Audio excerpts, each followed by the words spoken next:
plasticnews.com. All the latest from Hollywood, toys, gaming, comics, and anything pop culture.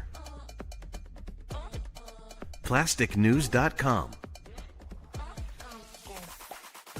Don't forget the IQ. plasticnews.com.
Just looking at some of these Trekkies in chat, it's really, I'm getting my pre-mad going. I'm getting it going.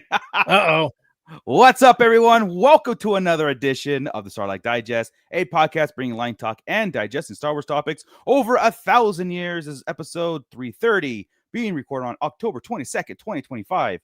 I'm your host, Darth Moocher. I've got Scott Solo here. What's up, nerds? And I see everybody's getting their guesses in on when our other co-hosts might be popping in here. He's finishing up his Fallen Fat Chronicles, so Ernie should be joining us very shortly. So get your trivia going as far as when he's going to pop in. And of course, Joey and Chris. That's the name I haven't said. Joey and Chris are taking a sabbatical, but we're here for you guys. We've got a lot to go over. We actually got a lot to go over, and we're gonna see how mad things will get. I'm pretty cheesed off about this. Ooh, you're cheesed off. Yeah. No one on this stream has ever seen me mad, so. But before we get into all that good stuff, the Shadow Council and everybody in the pit needs to shout out. Scott, take it away. You got it. Hey, welcome back, everybody. Sorry, I'm a little under the weather today, so I apologize if the energy isn't We're quite all there. under the weather. I mean, if you want to get technical about it, I guess so. So, special shout out to the wonderful people that make this whole show possible. Actually, because of you, thank you to all of you. Darth Moocher's going to get some new headphones because if you look at his janky ass headphones, I broke mine. They're currently taped together, and I might need to tape them onto his head if we don't get new ones. Look at that. Look at that.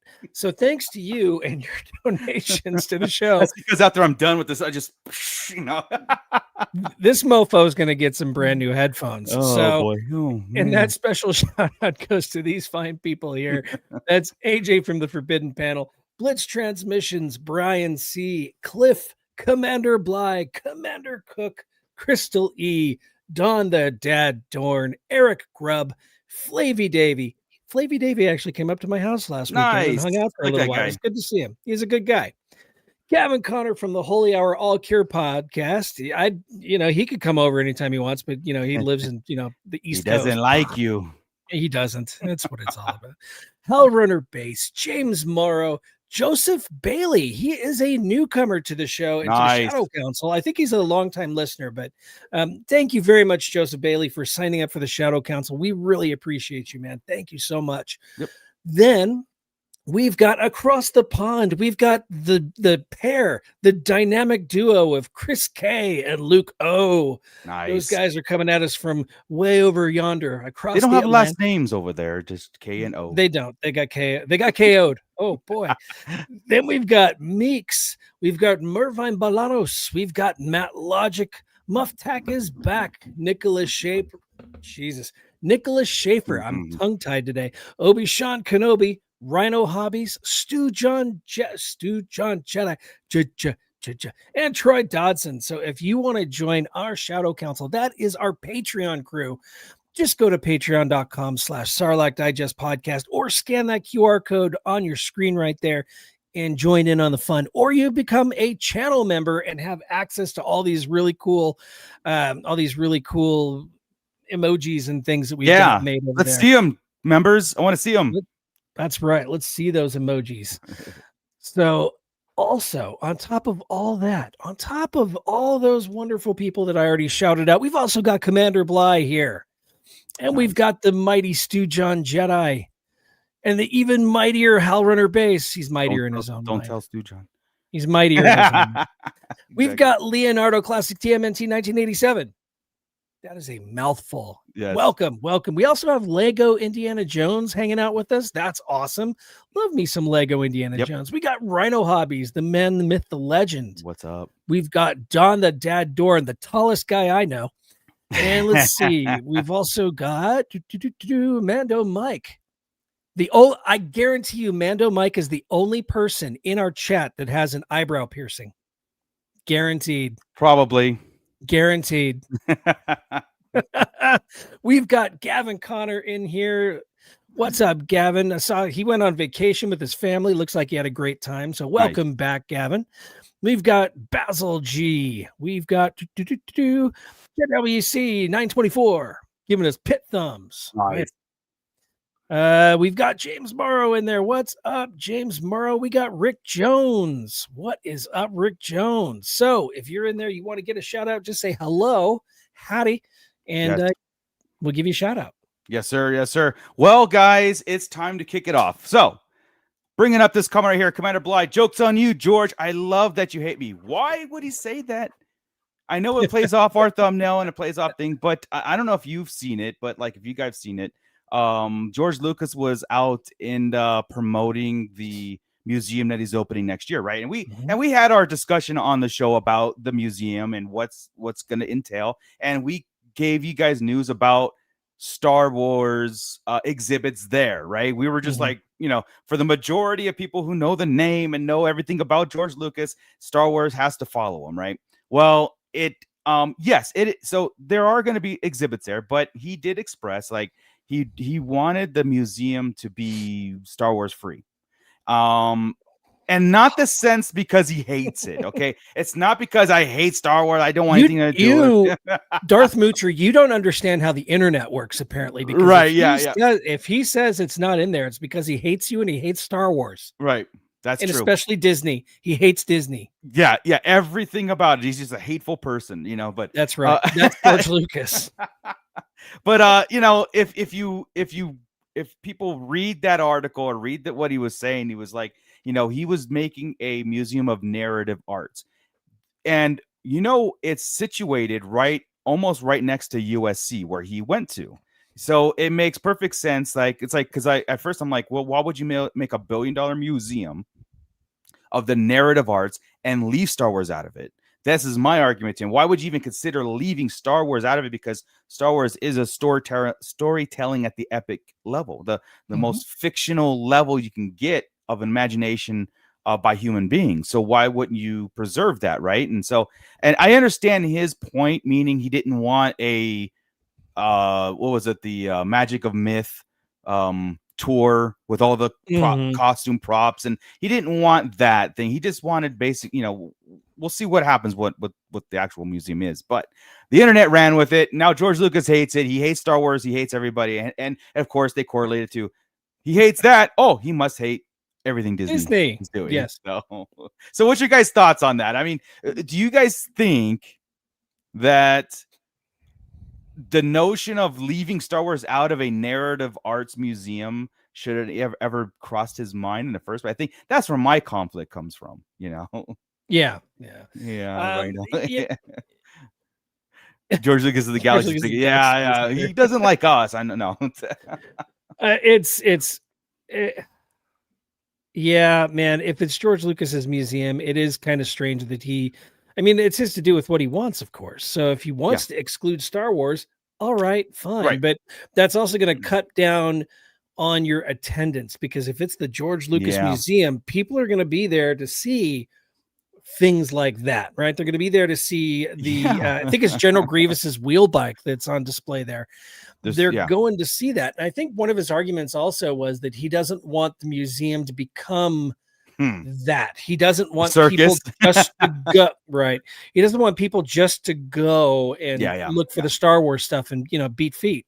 Yeah. So I can see that, because that's where I'm going to want to head the first time I go in there. I'm going to want to see General Grievous's bike or all of that stuff, right? Yep. Meek's checking in. What's up, nerds? We got Nicholas H also checking in. Hell yeah. You're 100% right.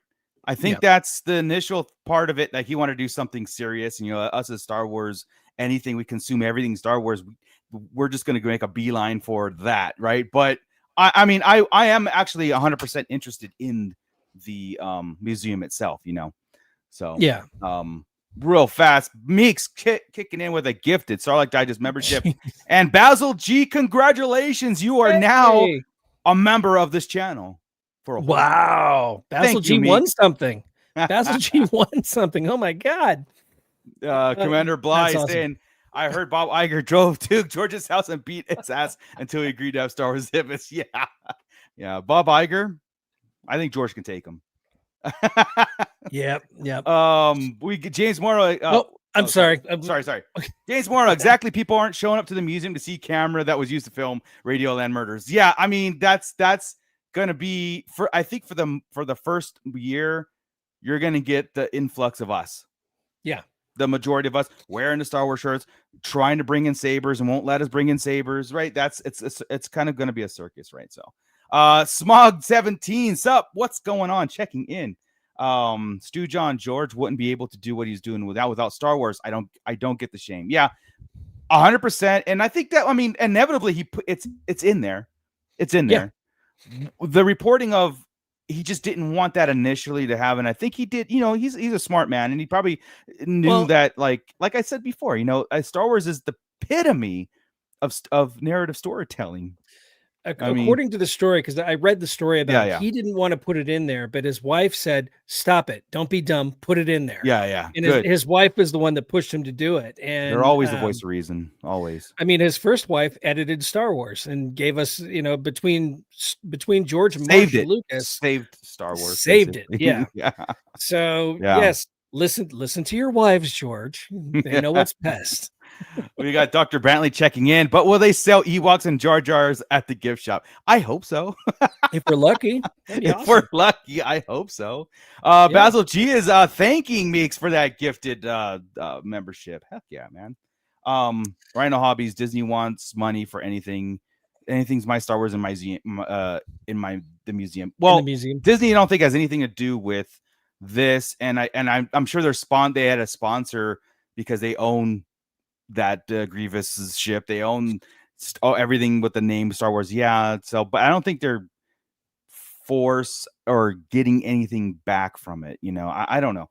I did mention like the placement of the museum was very important to the narrative arts, the film schools that he went to, and the students can go right across the street and be a part of the whole movie making experience, right? So and George Lucas is a movie maker. He loves film. He loves cinema.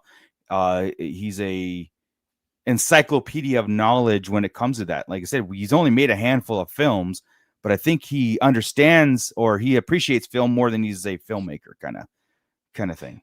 Right. Yeah. And I know we covered the museum before in a previous episode. Did everybody who's interested in it sign up for their newsletter and all that just to keep up with it? It's if you have any thoughts of going, you can get in there and you can actually get first access to it. You can sign up for getting tickets and whatnot. So you can check it out. It's lucasmuseum.org, and I can put that link in the chat just so you can go there and sign up. Quite honestly, I would have gone even if it didn't have any Star Wars stuff because I'm interested in it anyway. Knowing in the back of my mind George Lucas's name is attached to this, of course that helps. But I would absolutely, do it. Mando Mike's defending his eyebrow ring. So I love the conversation between him and Don the Dad Dorn, where he said he removed the eyebrow years ago. And then Don asked if he removed the whole eyebrow or just the ring. Maybe you guys, Hal Runner, George is married. Yes, George is married. Mando Mike also, what is the topic tonight? 16 minutes in and he's clueless. Don't worry, we're kind of prolonging things until I'm waiting for Ernie to get here, man, so we can really get on some soapboxes. But for right now, we're exploring why George Lucas hates us according to the internet this time around, because he's hated us a lot, before and all that stuff, and even though he took Jar Jar out of the prequels because of the fandom backlash, and so George Lucas hates us. This message is brought to you by the people who say Kathleen Kennedy is fired every day, and in other words, he doesn't care. George Lucas, I look at George Lucas and I think of he's like an older Harrison Ford, where he's like, I don't care. Yeah. He's divorced. He's divorced from Star Wars. He doesn't give a shit. So he got paid $4 billion for the franchise. Yeah. Well, for all of it, James Morrow, it would be hilarious if George sold Star Wars merchandise at the museum gift shop and Iger then sued him for copyright violation. No, man, I hear those licensing fees that George would probably have to pay. Yeah. Oh my God. Hal Runner Base. Really? Oh, sorry. I didn't know this. The museum was supposed to be in Chicago and they told him to kick rocks. Well, good on Chicago. Yeah. It belongs our win. in California. It belongs here. Seriously, what would the deal be there? I mean, I don't know. Was born in the Bay Area. I mean, he went to university in Hollywood, LA. Yeah. It would make no sense to be in Chicago. I would be mad. Hal Runner Base, did you say first wife too? How many are there?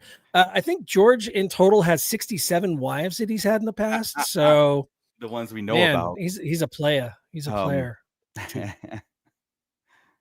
Yeah. Oh, but he did have that. He dated Linda Ronstadt for a while. That is a fact. Yes, he did. Look her up, people. I know we're old. Stu John, Duel of Fates would have been much better. Bob Iger is the devil. Adam Driver tried to help. Dogs and cats living together in Master. We are 100% getting into that, and I've got a lot to say on that subject, so stay tuned. I'm only going to stall for a couple more minutes, and then we're going to kick it right in because I want to get into it. I want to see everybody's opinion on it. So Yeah, James. Every day the two same rumors appear. Kitty Cat has been fired, and George directing the next. That was the funniest thing, James. I saw back-to-back headlines, almost from the same source. Very loose quotations. That it was that George Lucas hates Star Wars fans, and he doesn't want any part of the museum. And then he's rumored to be the next directing his another star, almost in the same sentence. And I'm like, I don't think you can have both. I just don't. Yeah. He has a house there. Okay, he got a house in Chicago. I didn't know. What a traitor! Oh God. Yeah. Mando Mike is team sorry, Kitty Cat. Sorry. No, it's like George looking at as many wives as he wants. Yeah, good. Team Kitty Cat, Mando Mike. He lie. Yeah. Lie. All right, guys. Well, loves Rose. James Morrow. By the way, the new rumor, the Soda Bro, Soderbergh driver script will be kept for display at the Lucas Museum. Steven Soderbergh, right? Yes. Steven Soderbergh had a movie idea called The Search for Ben Solo. This is according to Adam Driver, who just came out recently in an interview and spilled the beans on the future of his role in Star Wars and the character and everything, right? And you attach Steven Soderbergh to it. Adam Driver saying he wants to do more, even though the character, whatever. Yeah. Okay. Yeah, The Hunt for Ben Solo. And this is, I part of me still thinks Adam Driver is trolling everybody. I still think like he's just trolling everybody. But no, I guess this is a thing. And guys, this is where it gets very frustrating for me as wait. Just take a moment, gather your thoughts. Okay, right.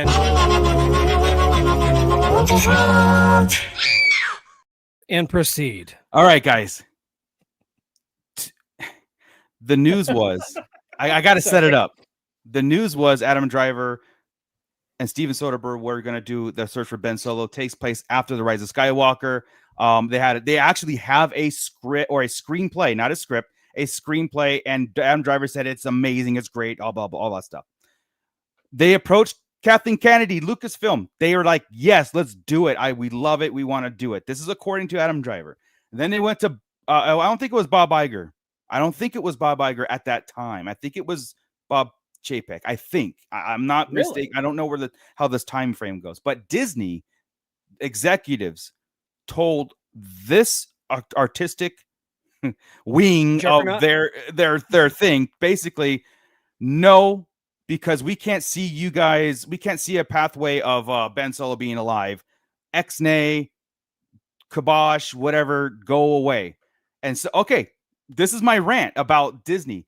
I'm like, what? So somehow the Emperor can survive and be brought back to be killed. Yeah. But you said no because Ben Solo's dead, and you guys, the creative beings were like, no, because Ben Solo's dead and there's just no way to bring him back. But somehow you did it the worst way, right?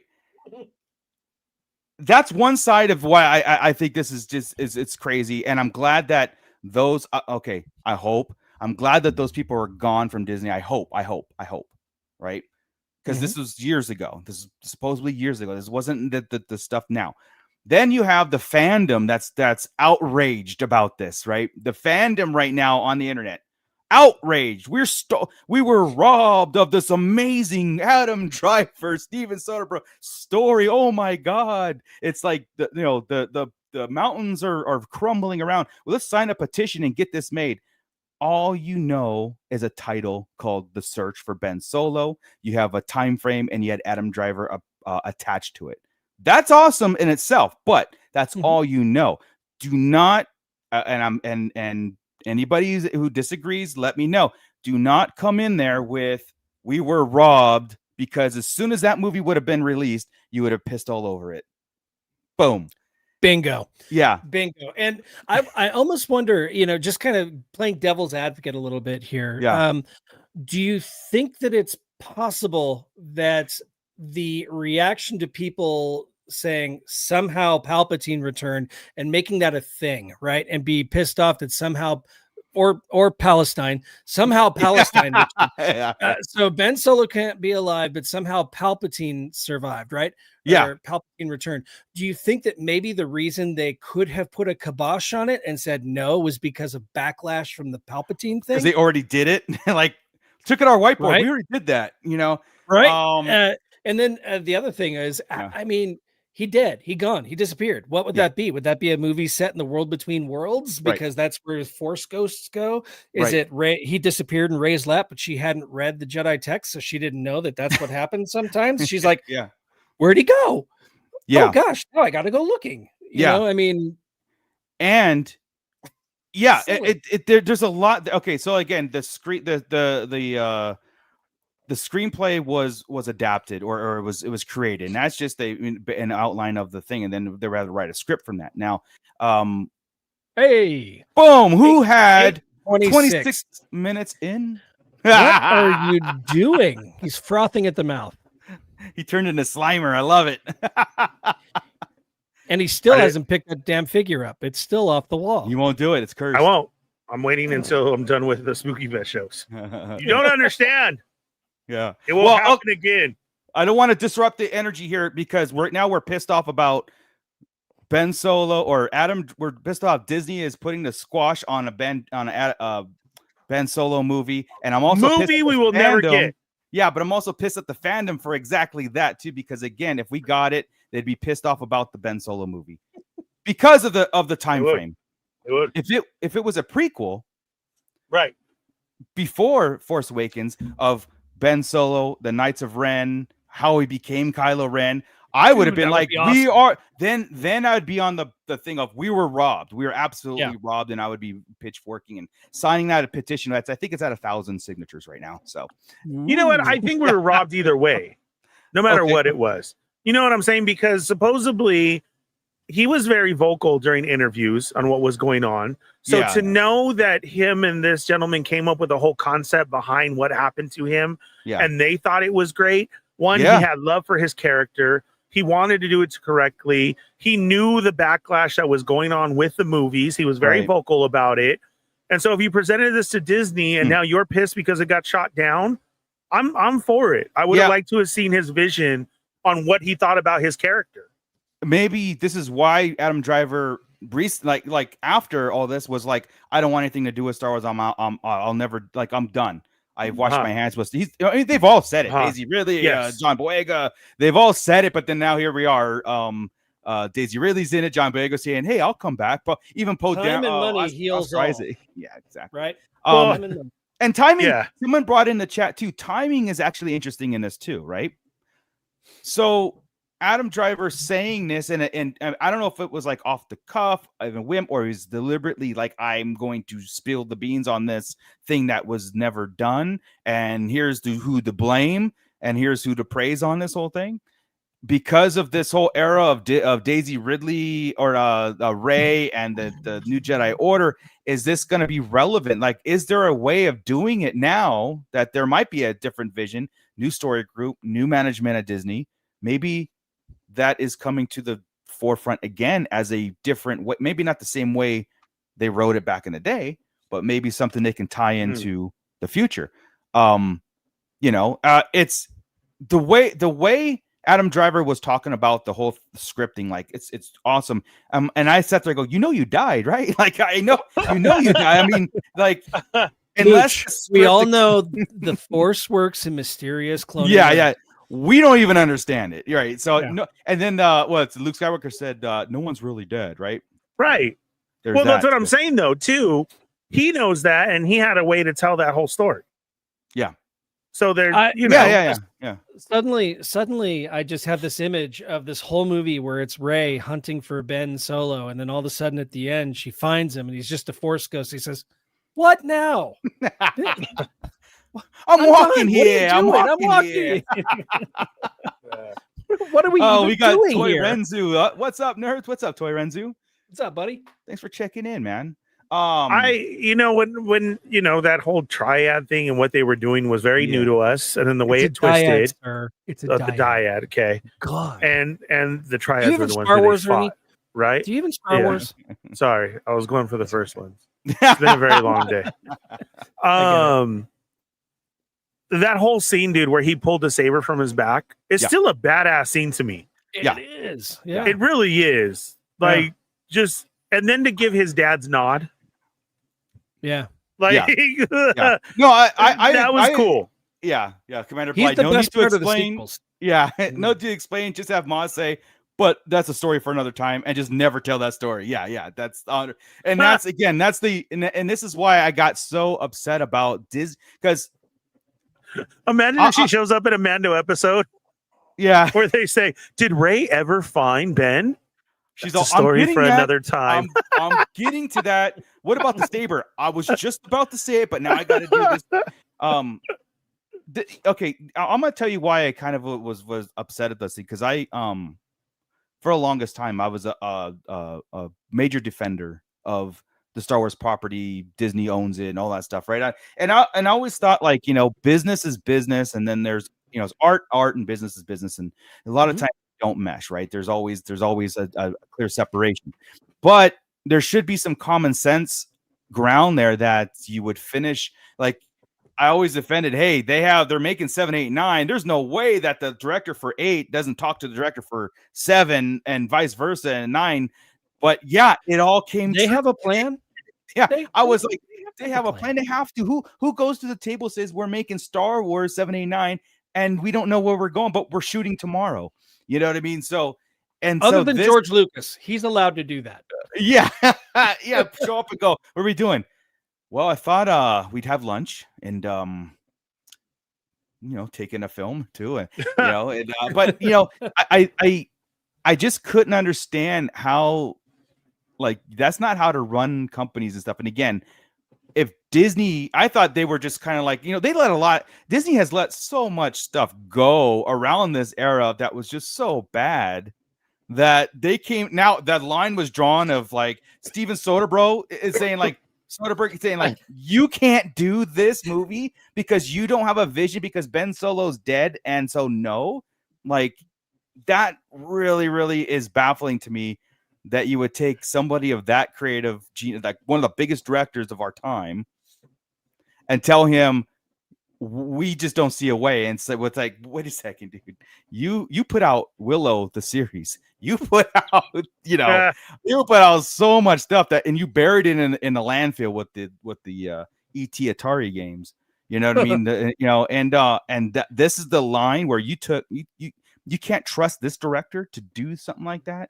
That's one side of it. And I got really upset about the Disney executives telling the creatives at Lucasfilm, no, they can't do this story, but yeah, so I mean, it's just weird, man. The more stuff, it's like we went through this big circus for the last 10 years with Disney and stuff, and defending it, having fun, crying, getting mad, all those things, all the emotions, and then to come to find out the truth is surfacing on all these things and be like, man, some of this wasn't on the right side of history on this, some of it was like, I don't know, guys. I mean, a lot like Mando Mike, I'll use you as an example. Like, Kathleen Kennedy was on the side of trying to get this done, and she was told no by Disney, right? So she was trying to be the good guy in the eyes of, the fandom loves her now because of this. For 5 minutes. For 5 minutes. And 5 more minutes. Yeah. Like I said, again, if this ever got made, it would have been the worst movie ever, according to fans, because of there's no winning on it. But it's still baffling to me to think that Disney put the squash on it because somehow works better. You know what I mean? And that I still can't. I can't forgive episode 9 for that. You know what I mean? I can't forgive it. Like, it's a hard sell for me, just to be like, who's the big bag emperor? Well, he's dead. He returned. How? Yeah, he's there, isn't he? Somehow. Somehow. Oh, write it in. Go with it. Let's give Pippin or Mary. Is it Mary or Pippin? I can never tell. Let's give him the line. Pippin. Let's give Pippin the line. Sith magic cloning. and that I hate all of it, dude. Like I'm really upset about it. Yeah. Yeah, but there's no winning in this situation. And like I said, maybe that was the direction that pushed Adam Driver away from Star Wars, because he came out and said, "I'm done. I don't want anything to do with it anymore." I'm kind of like, yes, you're right. I'm sorry, Mary. You know what, Dr. Bentley? I'm playing it in my head. I'm playing their dialogues in my head. As you said that. Thank you. It was I know both Dominic Monaghan and Billy Boyd. I know the two of them, but for some reason I can never keep them straight. Yeah. Let's see here. Stu John, I recently rewatched The Force Awakens. Totally derivative. It was a solid enough reboot for noobs that had so much promise. Yeah, I was thinking about that the other day, and I was looking at almost scene by, maybe not beat by beat, but scene by scene. They have everything A New Hope has: the cantina, the torture scene, mind control. It's a desert girl, it's a desert boy. No family. It was a direct. It's a decent film. It is actually my favorite of the three, if I had a favorite, because it's really beautifully shot and all that stuff. But I think that things just fell apart, dude. My take on it, but trying to catch up with the chat too. So, let's see. James Morrow, no, Ray hunts for Ben the entire movie. Then Obi-Wan appears and says yes, and she yells, "Not you!" Yeah, oh, not that Ben. Yeah, yes. No, my boyfriend guy? Ben. Yeah. Right now I can't even watch 8 and 9 because I see, if you take the jokes out of, if you take the whole slow chase, the jokes, the if you just put Cantina. if you just edit Rey and Kylo and Luke Skywalker into Last Jedi is actually really good. Everything else is it really brings it down. 9, I can't because it's so like just bad. But it's still beautifully shot. I mean, there's some really beautifully shot scenes. There's some scenes that are actually, they have a lot of emotional gravitas to them. But those moments are wrapped up in a bow of shit. They just, and that sucks because I wanted to love it, but I just, I can get over like horses riding on Star Destroyers. I can get over that because it's Star Wars. It's primitive versus, the machine. I can get over those. Right. I can get past those, but I can't get past the yo mama jokes. I can't get past the convenient story plots that just happen to pinpoint our heroes directly where they need to be, exactly what timing they need to be, and then basically telling us as audience we're too stupid enough to get it, so we're going to be handheld through these stupid quicksand. The exact point where the ship is like it's just, everything is too acres and miles of desert, but right here, this is the exact spot with the knife. And I don't know, dude. It was like, we're dumb. We're a dumb audience. We wouldn't get it otherwise. There's also a portion of there's a section in The Force Awakens that it just kind of, it's like the Phantom Menace, right? The Phantom Menace, you're going along at a good clip, and then all of a sudden everything stops. We're standing outside looking at a bunch of speeders and a map, and we're discussing the plan. A scene that could have been cut that all of a sudden just grinds the momentum of the movie down to a halt, right? And that even tried to like mimic the Death Star round table. Plans delivered us by Princess Leia. Right. Right. But it was slower. Right? Everything slowed down. The action stopped. And the same thing happened in The Force Awakens whenever we got to Maz Kanata's castle, right? Yeah. The action just stops. Yeah. We get a cool moment though where she touches the saber and has the Force. Right. That's on the edge of my seat, Yeah, Dr. Brantley sums it up right here, I think, beautifully. They had years to figure out how to end the entire Skywalker saga, but instead, I think they made it up as they went. I mean, and we're still here today, bitching mad about it, and complaining. Yeah, Obi-Wan Chingones is checking in. Some of my old favorite scenes with some of the coolest cinematography were the Luke scenes. Yeah, I thought Luke was pretty good, and the whole I liked his arc. It made a lot of sense to me. We got Commander Bly with the 199 super chat. It's the wheel of the Force, bro. Yeah. I guess. But I guess. no, I thank you for that, Commander Blight. But now with this, if Ben Solo, Adam Driver, is now going to be a part of this post 8, 7, 8, 9, the New Jedi Order era, I'm actually in my I piqued interest a little bit. Remember how we were saying like I'm really days, Ray Skywalker story. How much is there? What are we doing? Is this gonna be old versus new again? Are we recycling bits here? What are we doing? But now, if this is a precursor to actually like introduce the talk of the town to kind of like get it boiling again of a potential Kylo Ren going into future projects, I'm interested now. Like that kind of piqued my interest a little bit. If that's the direction, you know what I mean? But yeah, is he butthurt now? I don't know, because if 5 years ago, yeah. But why would you start bringing this up now? Because it's bringing something like this up. I don't know the context of the interview. Like, was it deliberately? Did someone bring this to attention? I heard, or there's script in my hand. I don't know that yet. So what the whole thing about? He deliberately called out Disney. He said we have a screenplay.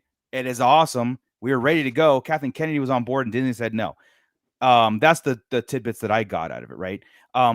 Is he saying that because the powers at Disney are no longer there that made those decisions? Which I think so, because I think it was the Bob Chapek era, the little 1 year, 2 years that he was there. You know what I mean? And I know. It's like Bob Paycheck is what everybody calls him. Yeah. I'm sorry, but even with Iger, it hasn't gotten much better. So it has. It's gotten a lot more, decision making. Like, let's scale this pendulum, right?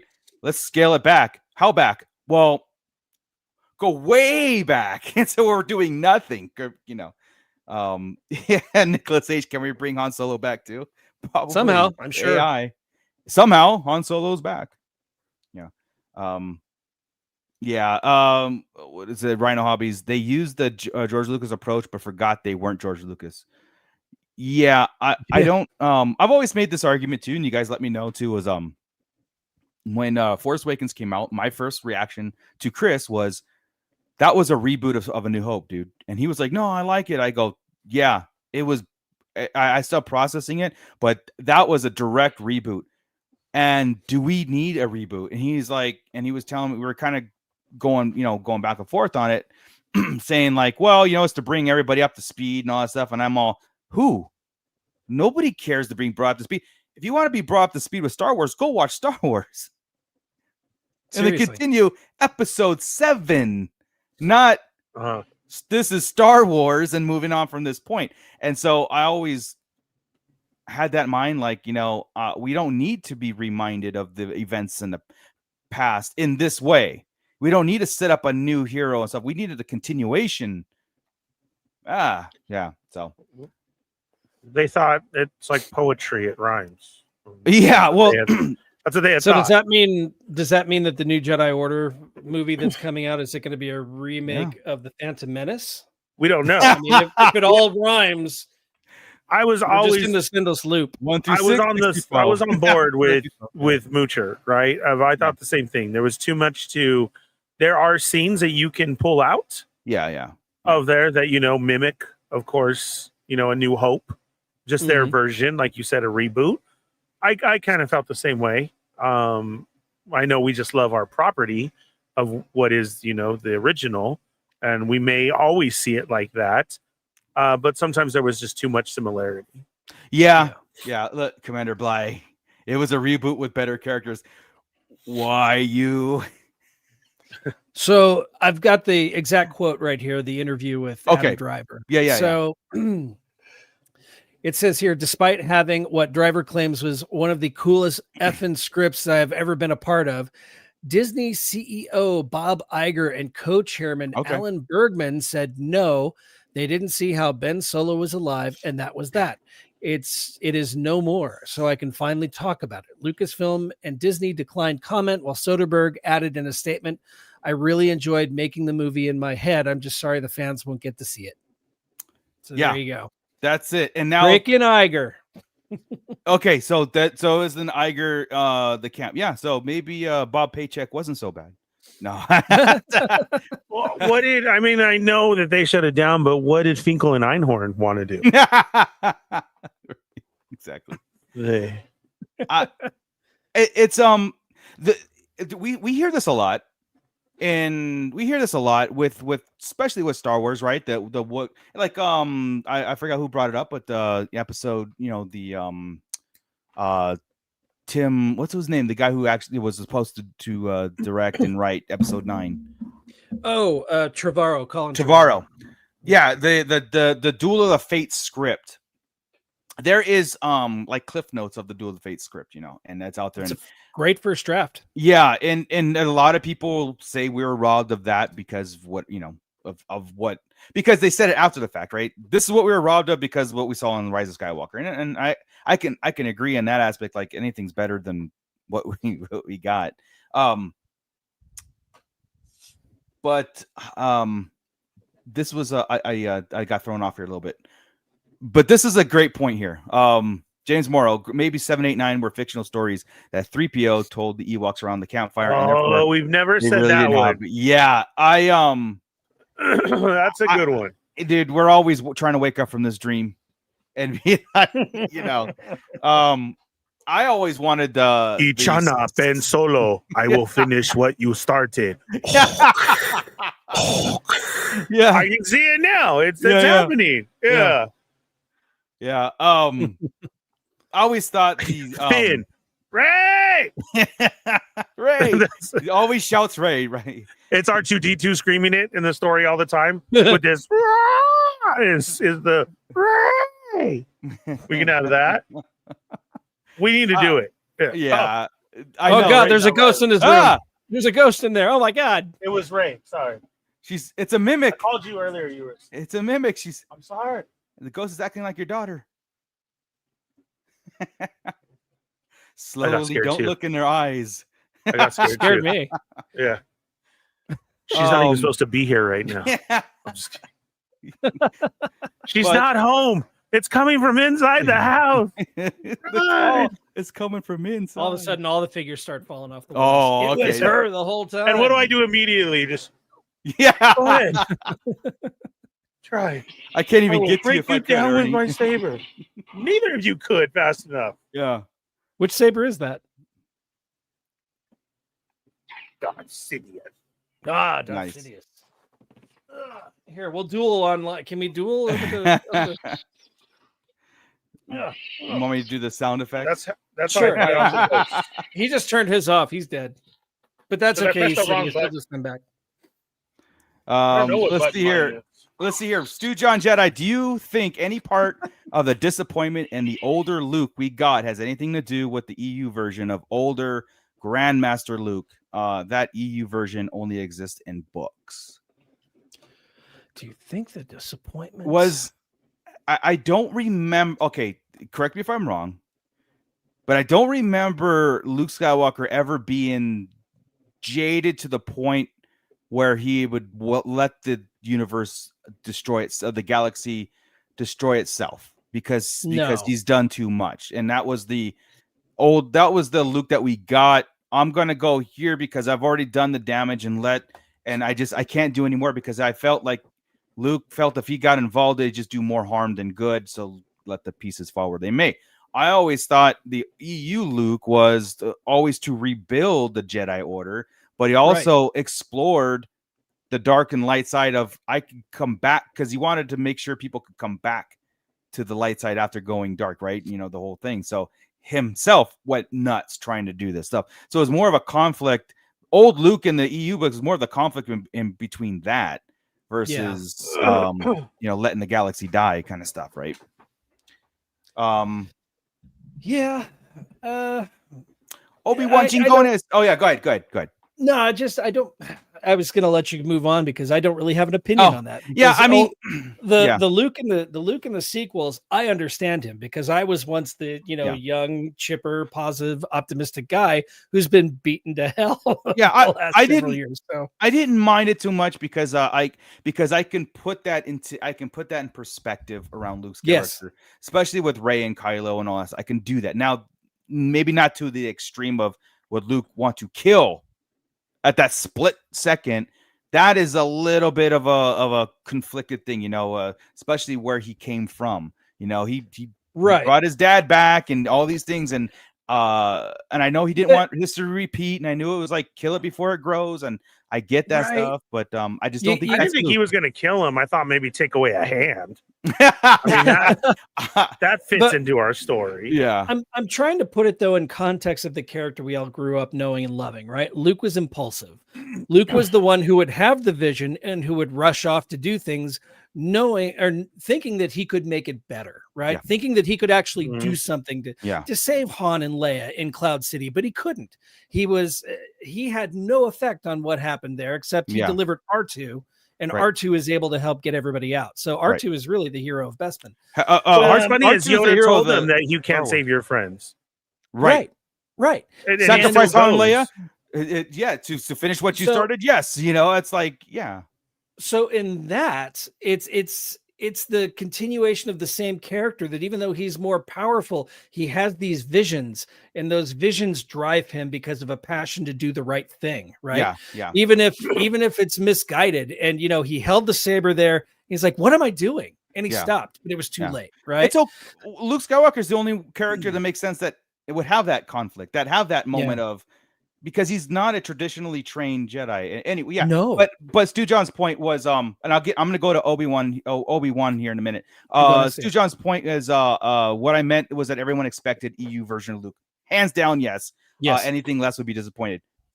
You are 100% right. Everybody's disappointment was because that scene when in Rise of Skywalker when Rey's has floating, sitting there and rocks were floating around him, That was Luke Skywalker in the EU.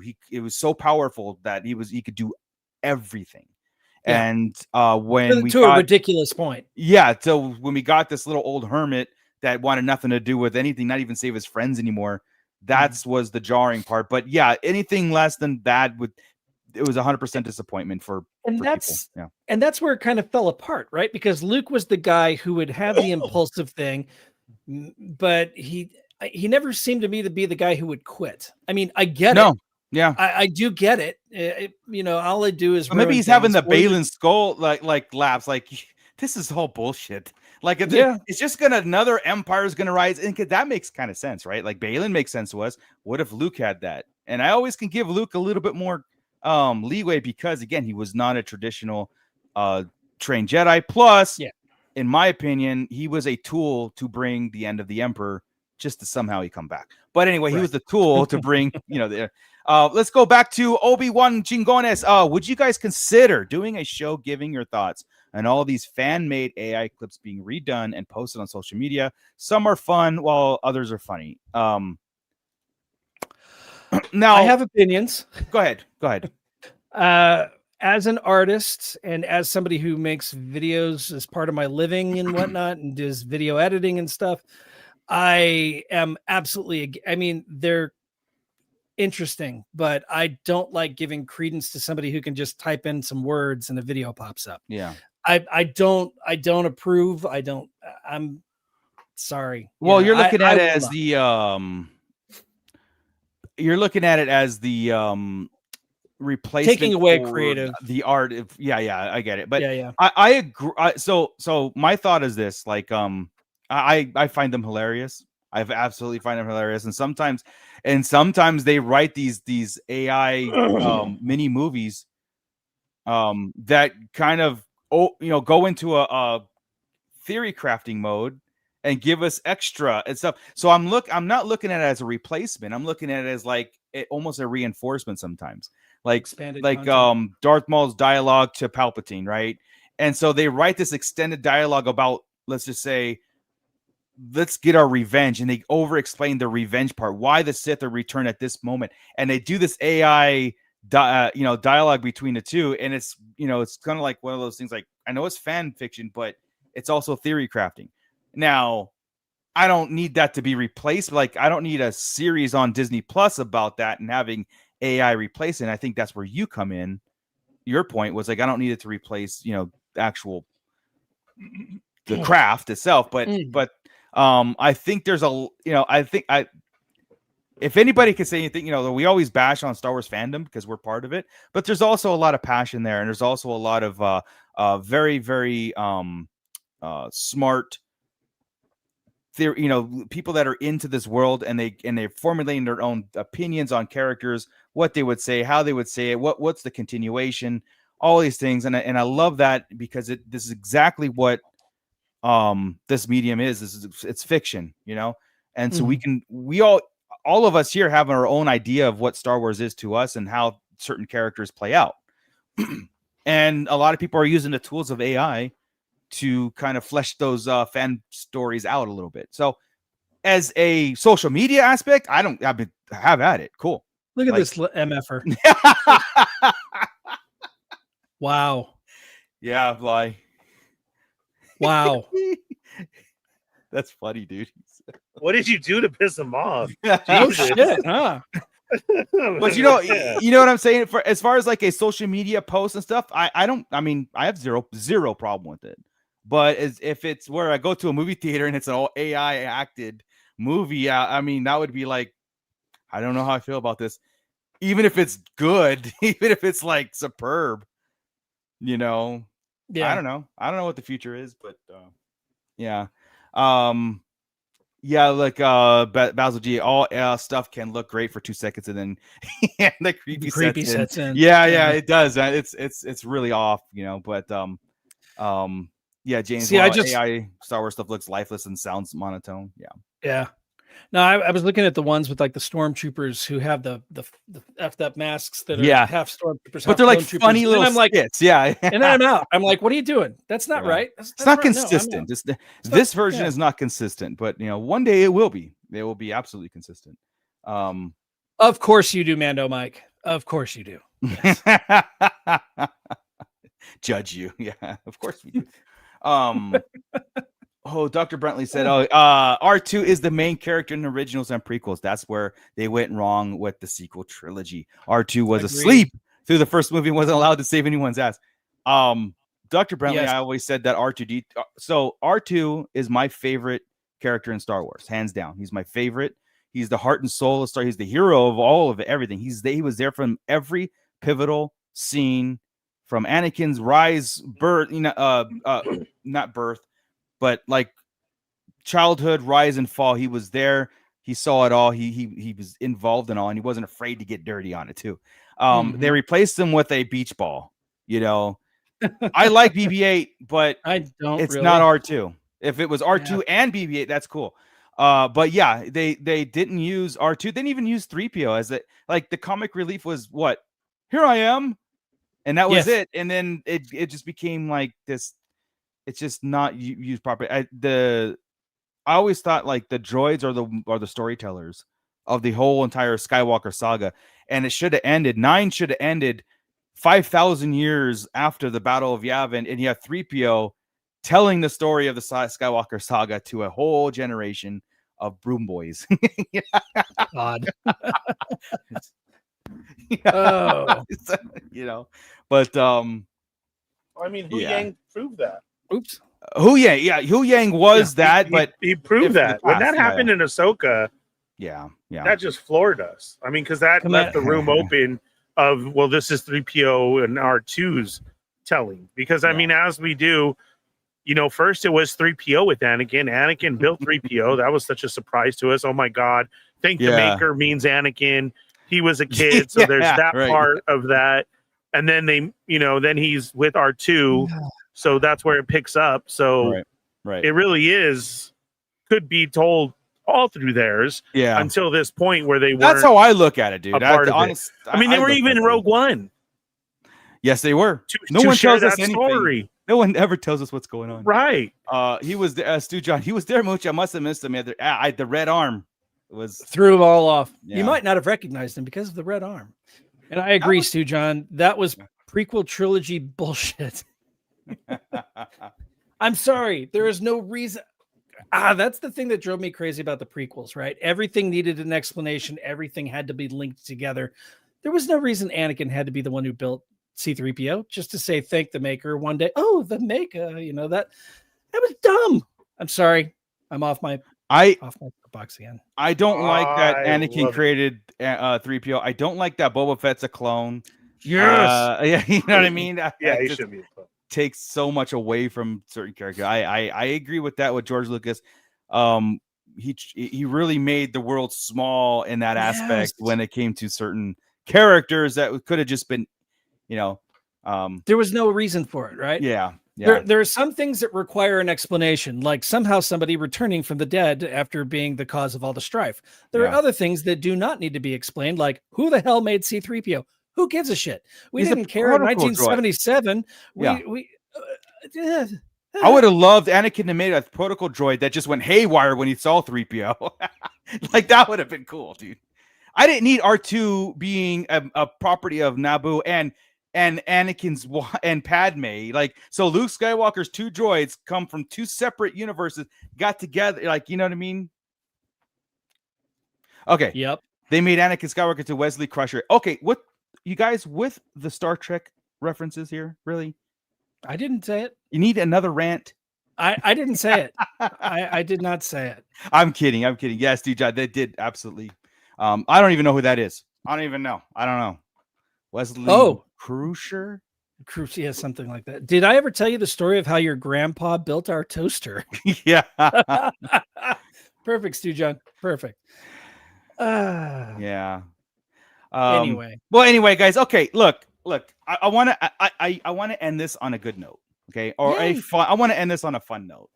This week, I still think it's BS what Disney did and Bob Iger, as far as like a BS excuse, because they pulled off one of the biggest BS excuses ever so.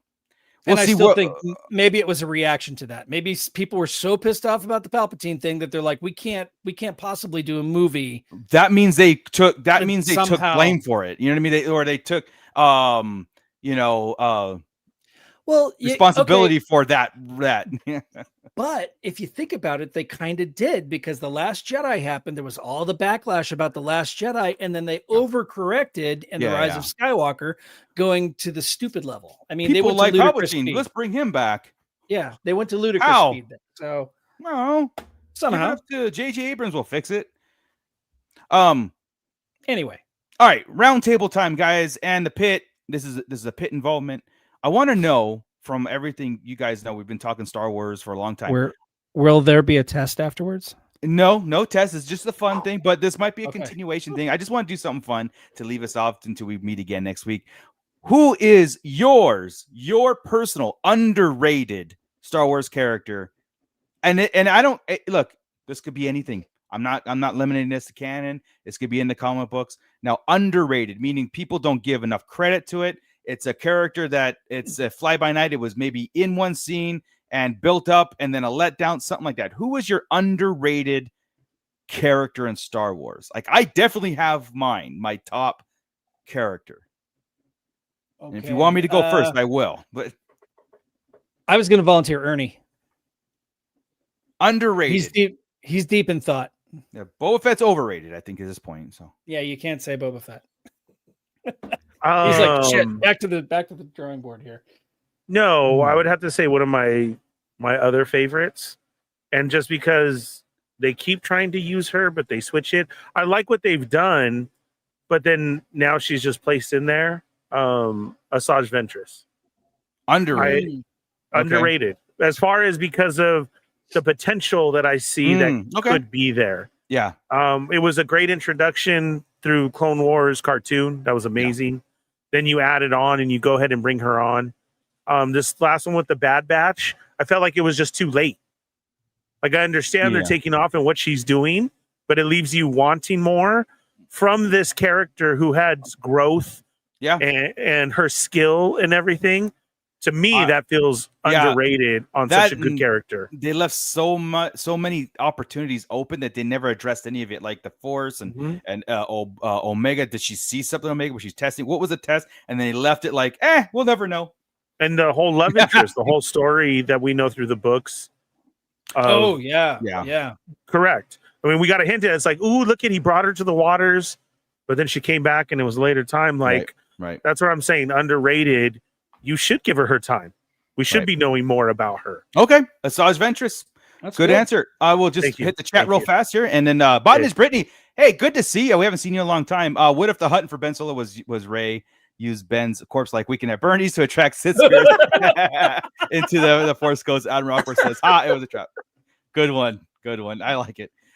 James Morrow says Darth Rusty is the most underrated Star Wars character. Darth Rusty is technically expanded universe, technically Legends, but actually, Commander Bly says Mace Windu is the most underrated in his opinion. In his own mind, maybe. Nobody appreciates me. Stu John, Jet Porkins, he was almost there. He's got a good backstory, I think.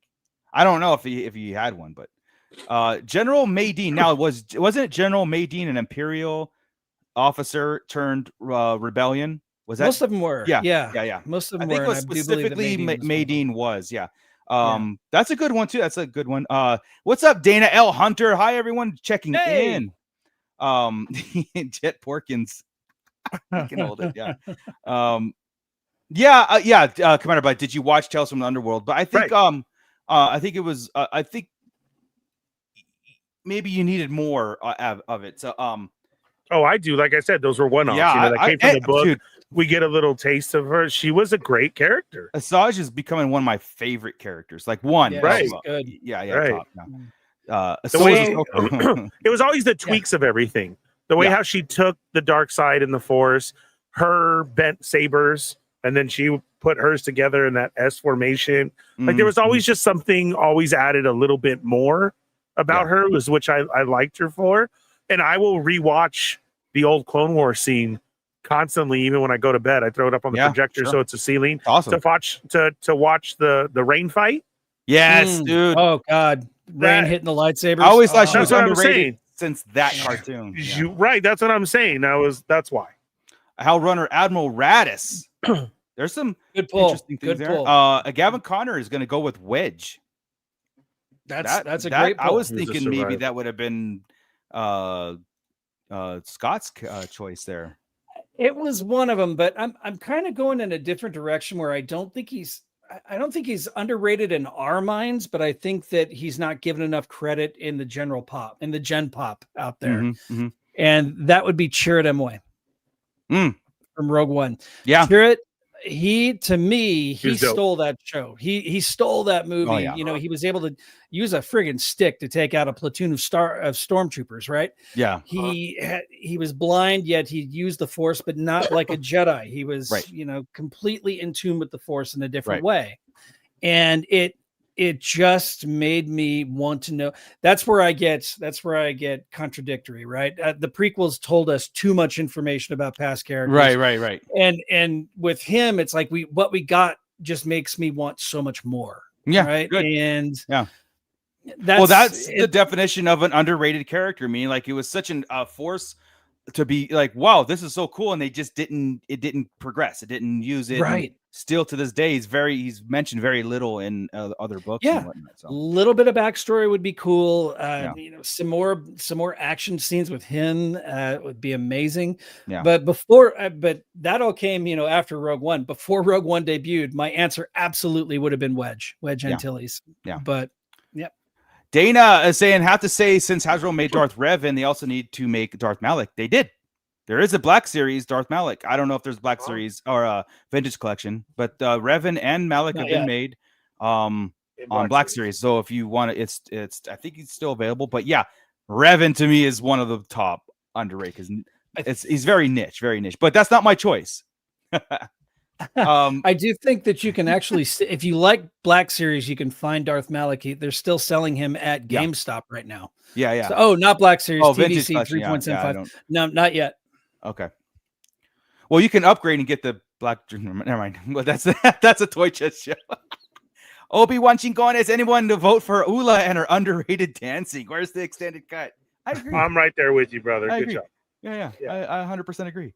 And the fact that the same lady played her 20 some odd years later. And look, and did not edition. age a day. Or a special edition. And she is so sweet too. She is such a nice lady too.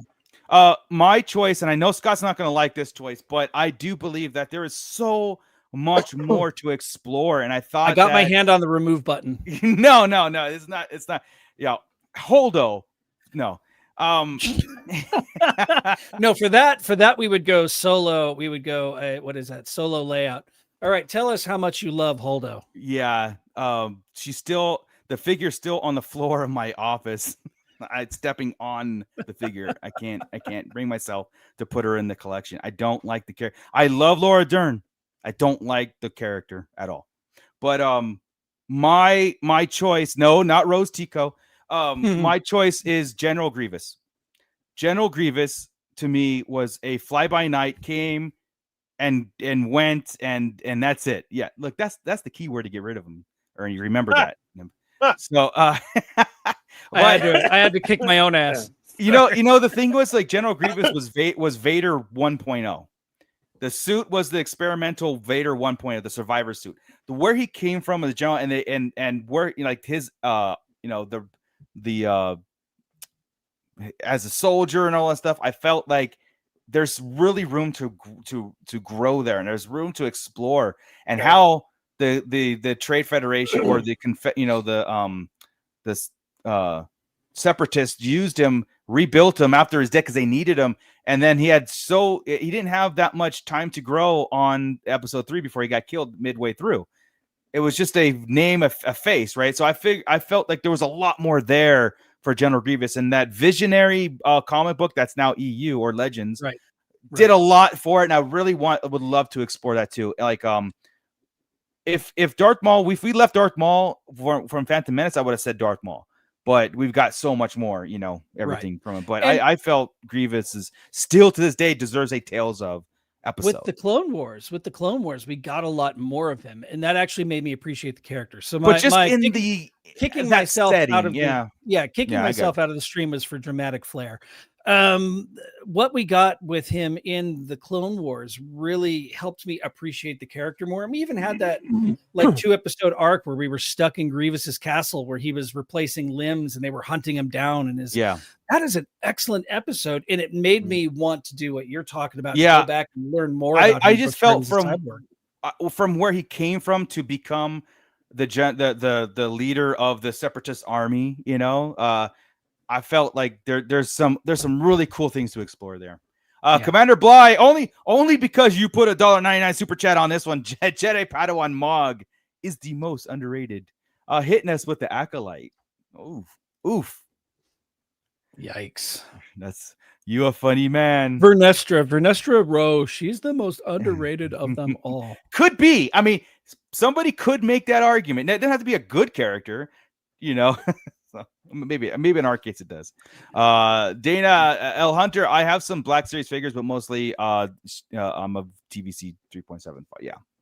So I do have a point to make real quick with Dr. Brantley's last comment, though. Yeah. Let's bring it up.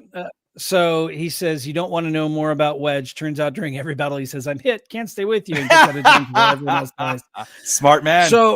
So there was an actual in the books. He had to get out of there because his stabilizers were hit, and he was going to end up taking out everybody, his wingmen, because he was flying erratically. The only thing he could do was get out before he's like, that trick worked. I'm gonna use that every single time. Right? Hey, my stabilizers, guys. Ooh. He couldn't fly straight anymore, so he was afraid he was going to kill his wingmen. Yeah. Jesus, Dr. Brantley. Yeah. Stu John, what's the acolyte? And Commander Blight can't say I remember no acolyte. So funny. All right, guys. Well, anyway, I thought that was a little bit of a palate cleanser, from getting mad at Disney again and everything, getting mad at what we're not getting anymore. Can you really be mad? I mean, no, I'm at some points there's a 5-year window where I'm glad anything that got canceled by Disney was probably good news. You know what I mean? Because it was just not, because we saw remnants of it, which was the Acolyte and some things. So I feel like we're on the right trajectory now. I do think so. But again, a prequel of Ben Solo would have been better. I think Yes. Tommy Bliss Transmissions made a video explaining the Ben Solo and stuff, and his thumbnail said it perfectly. Bliss Transmissions, Tommy, you know Who? that. I don't know that guy. He's a good kid. He said, he goes, right character, wrong timeline, and I think that was a very good sentiment for this talk right here. Sums it up. Yeah, but anyway, guys, thank you so much for hanging out with us on a Wednesday. I know we got 2 more days for the weekend.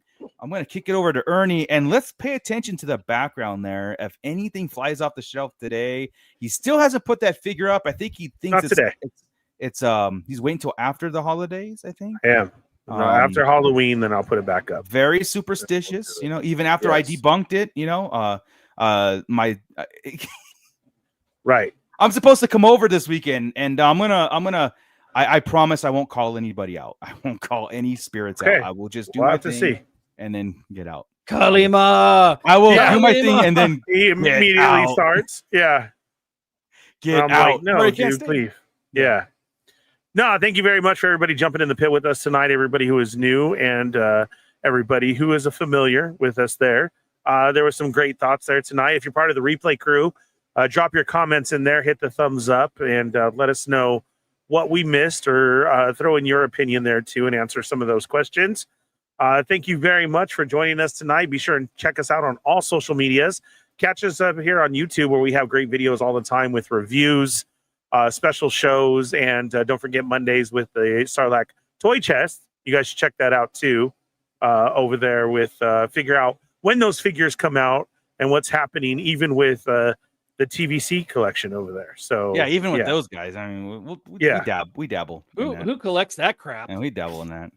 This guy. That one. No Scale Wars. Collect Star Wars. Collect right? Star Wars. That's right. Yeah. It's really hard. I collect TVC. Check us out. We'll even collect Home Depot products. So yeah, more videos of that. I got R2. I know. And this guy wants to save it for Christmas, dude. I'm like, no. Julie wants We're to save it ripping it open. You can put it back in. Put it back in the box. Yeah, we got to rip into it, right, Ernie? I would definitely rip into it to check it. Yeah, we got to check it, dude. I mean, you got to. Lots of people were getting same legs, and then what version did you get?